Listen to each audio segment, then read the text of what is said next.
Conflicts between Pharisees and Sadducees took place in the context of a broader and long-standing social and religious conflicts among Jews, made worse by the Roman conquest.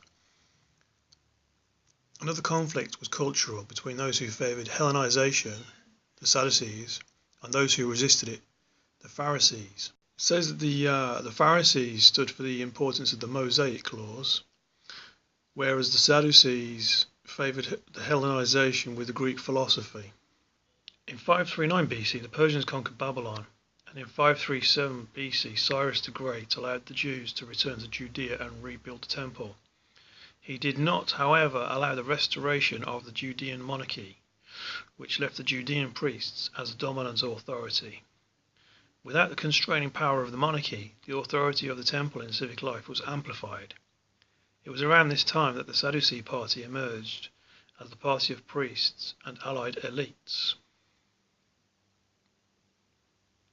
However, the Second Temple, which was completed in 515 BC, had been constructed under the auspices of a foreign power, and there were lingering questions about its legitimacy.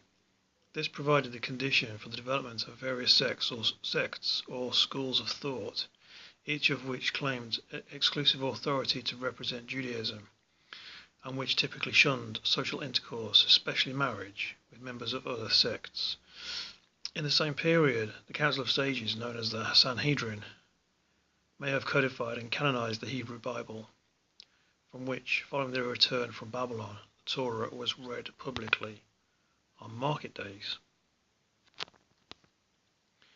I think it's really interesting, this information, because it fills us in with more of an understanding of the inception of the Pharisees, because from my point of view, I was familiar clearly with how it was set up under the books of Moses, as you had the Levites were the priests, and then following this the people asked for a king, and so you had the first king, which was Saul.